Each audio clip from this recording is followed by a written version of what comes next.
আন্তর্জাতিক সময়ের সঙ্গে আছি আমি আফরোজা মৌটুসী। জীবাশ্ম জ্বালানি ব্যবহারের প্রতি আসক্ত হয়ে মানুষ নিজেই নিজের কবর খুঁড়ছে বলে মন্তব্য করেছেন জাতিসংঘ মহাসচিব আন্তোনিও গুতেরেস। সোমবার জলবায়ু সম্মেলনের দ্বিতীয় দিনে দেয়া বক্তব্যে কথা বলেন তিনি।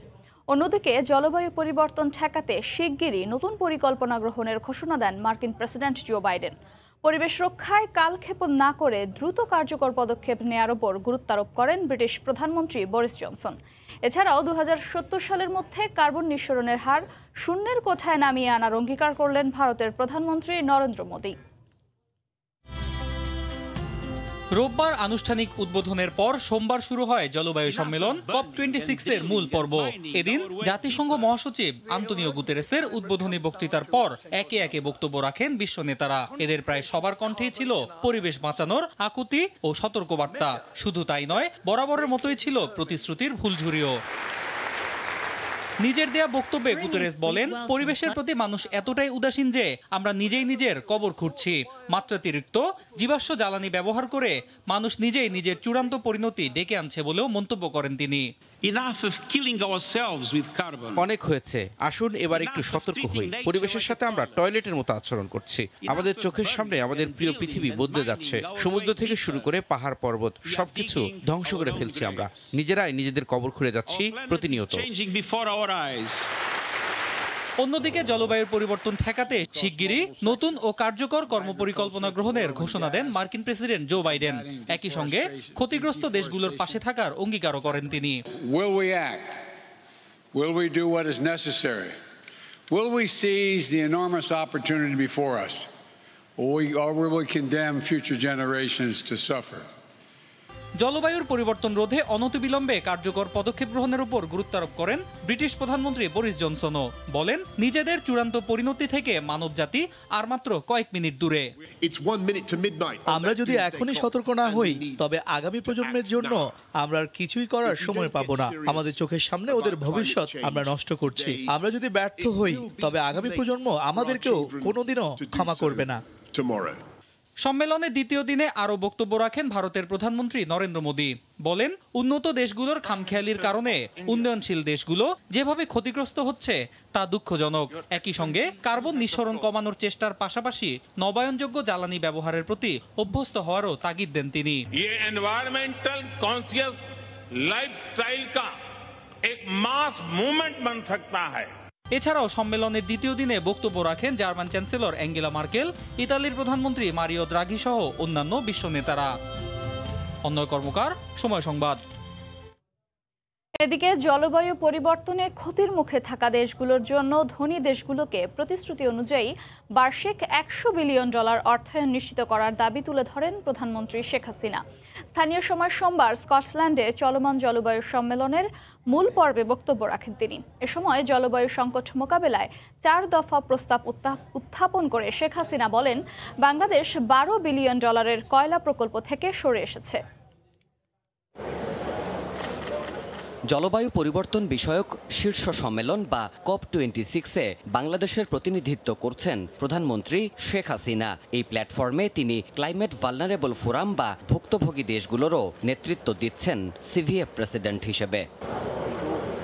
স্কটল্যান্ডে স্থানীয় সময় সোমবার দুপুরে জলবায়ু সম্মেলনের উদ্বোধনী পর্বে যোগ দেন প্রধানমন্ত্রী। এ সময় তাকে স্বাগত জানান ব্রিটিশ প্রধানমন্ত্রী বরিস জনসন ও জাতিসংঘ মহাসচিব অ্যান্তোনিও গুতেরেস। স্থানীয় সময় বিকেলে কনফারেন্স অব পার্টিজ বা COP26-এর মূল পর্বে বক্তব্য রাখেন প্রধানমন্ত্রী। জলবায়ু পরিবর্তনের প্রভাব সামাল দিতে বাংলাদেশের কার্যক্রম তুলে ধরে তিনি জানান, ক্ষতি হবে জেনে 10টি কয়লাভিত্তিক বিদ্যুৎ প্রকল্প বাতিল করেছে তার সরকার। We hope to have 40% of our energy from renewable sources by 2041. We are going to implement the Mujib Climate Prosperity Plan, a journey from climate vulnerability to resilience to climate prosperity. ধনী দেশগুলোকে প্রতিশ্রুত অর্থ বরাদ্দের জোর দাবি জানান শেখ হাসিনা। সংকট মোকাবিলায় তুলে ধরেন 4 দফা প্রস্তাব। Developed countries should fulfill their commitments of providing $100 billion annually with a 50-50 balance between adaptation and mitigation. এর আগে ক্লাইমেট ভালনারেবল ফোরাম এবং কমনওয়েলথ আয়োজিত ক্লাইমেট প্রসপারিটি পার্টনারশিপ শীর্ষক উচ্চ পর্যায়ের সাইডলাইন বৈঠকে অংশ নেন শেখ হাসিনা। কমনওয়েলথ মহাসচিব প্যাট্রিসিয়া স্কটল্যান্ড সহ বিশিষ্ট নেতাদের উপস্থিতিতে প্রধানমন্ত্রী বলেন, জলবায়ু পরিবর্তন ঠেকাতে বাস্তবসম্মত ও কার্যকর সমাধান খুঁজতে হবে বিশ্ব নেতাদের। Climate change is a global and cross-border issue now. No country is immune from these grave consequences. We have to take urgent and decisive action to save our planet and our future generation. এই সভায় শেখ হাসিনা স্পষ্ট জানিয়েছেন, বাংলাদেশ সহ climate vulnerable ফোরামের 48টি সদস্য দেশ গোটা বিশ্বের মাত্র 5% কার্বন নিঃসরণ করছে, অথচ জলবায়ুর ক্ষতির মুখে থেকেও জীবন ও জীবিকায় ব্যাপক হুমকির মুখে এই দেশগুলোই। দেবাশিস রায়, সময় সংবাদ। পর্তুগালে শুরু হয়েছে বিশ্বের সবচেয়ে বড় তথ্য ও প্রযুক্তি সম্মেলন ওয়েব সামিট 2021। 4 দিনব্যাপী এই সম্মেলনে অংশ নিচ্ছেন 40,000 প্রযুক্তিবিদ, সফল উদ্যোক্তা এবং বিভিন্ন খাতের সফল ব্যক্তিরা। ওয়েব সামিটকে ঘিরে প্রাণবন্ত লিসবন। বিস্তারিত তারিকুল হাসান আশিকের রিপোর্টে। বিশ্বের বৃহত্তম তথ্য ও প্রযুক্তি সম্মেলনকে কেন্দ্র করে সরগরম লিসবন। পঞ্চমবারের মতো লিসবনে অনুষ্ঠিত 4 দিনের এই সম্মেলনের সোমবার ছিল প্রথম দিন। সন্ধ্যা নামতেই কানায় কানায় পূর্ণ আল্টিস এরেনার 20,000 দর্শক ধারণ ক্ষমতা সম্পন্ন ইনডোর গ্যালারি। উদ্বোধনী পর্বেই নিজেদের স্টার্টআপ কোম্পানির বিভিন্ন বিষয় তুলে ধরেন নির্ধারিত বক্তারা। পরিবর্তনশীল বিশ্বের ভবিষ্যৎ তথ্য প্রযুক্তি খাতে নিজেদের অবস্থান জানান দেন তারা। করোনা পরবর্তী সময়ে ওয়েব সামিটকেই প্রতিষ্ঠানের প্রচারের সবচেয়ে বড় মাধ্যম বলে মনে করেন উদ্যোক্তারা। সম্মেলনে অংশ নিতে পেরে আমরা সত্যি আনন্দিত। লিসবন এমনিতেই অসাধারণ এক শহর। ওয়েব সামিট আমাদের প্রতিষ্ঠানকে পরিচিত করার পাশাপাশি লিসবন ঘুরে দেখারও সুযোগ করে দিয়েছে। আমি অনেক সম্মেলনে অংশ নিয়েছি, কিন্তু ওয়েব সামিট সম্পূর্ণ আলাদা। এত প্রাণবন্ত আর কোনো সম্মেলন আছে বলে আমার মনে হয় না। নিজেকে তুলে ধরার দারুণ এক প্ল্যাটফর্ম ওয়েব সামিট। মাইক্রোসফট, আমাজনের মতো বিখ্যাত প্রতিষ্ঠান ছাড়াও সম্মেলনে অংশ নিচ্ছে 1250 স্টার্টআপ কোম্পানি ও 700 বিনিয়োগকারী। এবছর জলবায়ু ও ক্রিপ্টোকারেন্সিকে মূল প্রতিপাদ্য হিসেবে ধরা হয়েছে বলে জানিয়েছেন আয়োজকরা। 2016 সাল থেকে পর্তুগালে ওয়েব সামিট শুরুর পর থেকেই প্রতি বছর পর্তুগালবাসী অধীর আগ্রহ অপেক্ষা করেন এই সম্মেলনের। সম্মেলনকে কেন্দ্র করে জমে ওঠে পর্তুগালের প্রায় সব ধরনের পর্যটন নির্ভর ব্যবসায়। গত বছর করোনার কারণে অনলাইনে অনুষ্ঠিত হলেও এবছর স্বাস্থ্যবিধি মেনে সম্মেলনে অংশ নিচ্ছেন 40,000 অংশগ্রহণকারী।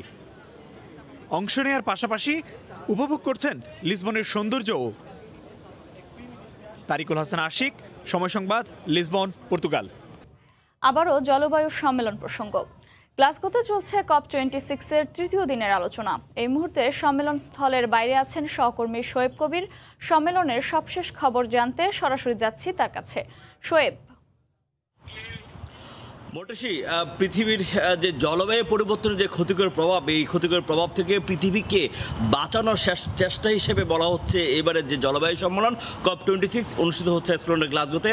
এবং এই প্রায় 12 দিন ব্যাপী এই জলবায়ু সম্মেলনে কিন্তু বিশ্ব নেতারা ঐক্যমত হতে হবে যে পৃথিবীকে জলবায়ুর পরিবর্তনের যে ক্ষতিকর প্রভাব, পাশাপাশি কার্বন নিঃসরণের মাত্রা কমিয়ে আনার যে লক্ষ্যমাত্রা ছিল এর আগে যে COP ছিল যেখানে প্যারিসে হয়েছিল, এই সব কিছু মিলিয়ে কিন্তু এবারে এই জলবায়ু সম্মেলন খুবই গুরুত্বপূর্ণ। এবং এই জলবায়ু সম্মেলনে বেশ ব্যস্ততম দিন পার করছেন বাংলাদেশের প্রধানমন্ত্রী শেখ হাসিনা। গতকালকে আমরা দেখেছি তিনি ব্রিটিশ প্রধানমন্ত্রী বরিস জনসনের সাথে তিনি সাক্ষাৎ করেছেন। পাশাপাশি বিল গেটস, যিনি মাইক্রোসফটের সাবেক মাইক্রোসফটের প্রতিষ্ঠাতা, তিনি কিন্তু বিল অ্যান্ড মেলিন্ডা যে ফাউন্ডেশন, সেই ফাউন্ডেশনের এখন বর্তমান প্রধান, তার সাথেও কিন্তু প্রায় 20 মিনিটে তিনি দীর্ঘক্ষণ সাক্ষাৎ করেছেন। পাশাপাশি বাংলাদেশের প্রধানমন্ত্রী তিনি ক্লাইমেট ভালনারেবল ফোরামের যে 48টি দেশ জলবায়ু ঝুঁকিপূর্ণ যে জলবায়ু ঝুঁকিপূর্ণ অবস্থায় যে 48টি দেশ রয়েছেন, এইসব দেশের প্রধান হিসেবে তিনি রয়েছেন। সেই নেতৃত্ব তিনি দিচ্ছেন। আর আজ কিছুক্ষণ আগে পর্যন্ত আমরা যে কর্মসূচি হাতে পেয়েছি, কিছুক্ষণের মধ্যেই তিনি বাংলাদেশের প্রধানমন্ত্রী শেখ হাসিনা COP26-এর যিনি প্রেসিডেন্ট রয়েছেন অলোক শর্মা, তার সাথে বাইলেটারাল যে মিটিং হবে। এবং বাংলাদেশ সময়ে প্রায় 6টার দিকে ওমেন ক্লাইমেট চেঞ্জ শীর্ষক শীর্ষক এক আলোচনা সভায় অংশগ্রহণ করবেন। সেটি অনুষ্ঠিত হবে যে জলবায়ু সম্মেলনে স্কটিশ যে প্যাভিলিয়ন রয়েছে সেখানে। পাশাপাশি লন্ডন গ্লাসগো অ্যাসেনের সময় যদি গ্লাসগো অ্যাসেনের সময় 2:35 মিনিটে ব্রিটিশ প্রধানমন্ত্রী বরিস জনসনের সাথে তিনি দ্বিতীয়বারের মতো সাক্ষাৎ করবেন এবং এই সাক্ষাৎকারের সময় যুক্তরাজ্য এবং বাংলাদেশের পারস্পরিক যে উন্নয়নগত যে দিকগুলো রয়েছে, কীভাবে যুক্তরাজ্য এই জলবায়ু ক্ষতিকর প্রভাব এই প্রভাবে ক্ষতিগ্রস্ত বাংলাদেশের জন্য কী কী ধরনের ত্রাণ দিতে পারে, সহায়তা হাত বাড়িয়ে দিতে পারে, সেটাই কিন্তু তারা আলোচনা করবেন। পাশাপাশি সন্ধ্যার দিকে স্কটল্যান্ডের যিনি প্রধান রয়েছেন তার সাথে কিন্তু বৈঠক রয়েছে। পাশাপাশি স্কটিশ পার্লামেন্টও প্রধানমন্ত্রী আজ হয়তো বিকেলের দিকে 7:35 মিনিটে স্কটল্যান্ড যে অ্যাসেনের সময় 7:35 মিনিটে তিনি সেখানে হয়তো মত বিনিময় করবেন। সেখানে স্কটিশ যে স্পিকার রয়েছেন তিনি থাকবেন। পাশাপাশি আপনাকে বলে রাখা দরকার যে এই যে জলবায়ু সম্মেলন কেন এবার এত গুরুত্বপূর্ণ হয়ে দাঁড়িয়েছে, কেননা করোনা মহামারীর আগে এর আগে 2015 সালে প্যারিসে অনুষ্ঠিত যে জলবায়ু সম্মেলনে সেই সম্মেলনে কিন্তু কার্বন নিঃসরণের মাত্রা কমিয়ে আনার জন্য পুরো বিশ্বের যে শীর্ষ নেতৃবৃন্দ তারা কিন্তু জোট হয়েছিল, কিন্তু সেই জোট কিন্তু কাগজে কলমেই থেকে গেছিল। সেটি কিন্তু আসলে বাস্তবে কোনো প্রকার রূপান্তরিত হয়নি। তবে এবার যেটা ধারণা করা হচ্ছে যে বিশ্ব নেতারা ঐক্যবদ্ধ হয়েছেন এবং এই যে জলবায়ু সম্মেলন এখানে কিন্তু জো বাইডেনও অংশগ্রহণ করেছেন। পাশাপাশি যারা রয়েছেন তারা হয়তো যে বিশ্বকে বাঁচানোর তাপমাত্রার যে ক্ষতিকর প্রভাব যে বৃদ্ধি পাচ্ছে এই ক্ষতিকর প্রভাব থেকে বাঁচানোর জন্য সবাই হয়তো ঐক্যবদ্ধ হয়ে একটি ঐক্যবদ্ধভাবে একটি হয়তো সিদ্ধান্ত আসবেন এবং এই সিদ্ধান্ত নীতি যদি ব্যর্থ হয় কিংবা ফলপ্রসূ না হয় তাহলে সেটি কিন্তু পৃথিবীর জন্য কিন্তু খুবই মারাত্মক বলে বলছেন স্বয়ং ব্রিটিশ প্রধানমন্ত্রী বরিস জনসন এবং প্রিন্স চার্লস সহ যারা এখানে শীর্ষ নেতৃবৃন্দ রয়েছেন। তবে এখন দেখার বিষয় যে এই জলবায়ু সম্মেলন থেকে সবশেষ কি রেজাল্ট আসে পুরো বিশ্বকে বাঁচানোর জন্য। এই ছিল সবশেষ। সরাসরি যুক্ত হয়ে জলবায়ু সম্মেলনের সবশেষ খবর জানাচ্ছিলেন সহকর্মী শোয়েব কবির। এই ছিল আন্তর্জাতিক সময়। সঙ্গে থাকুন সময়ে।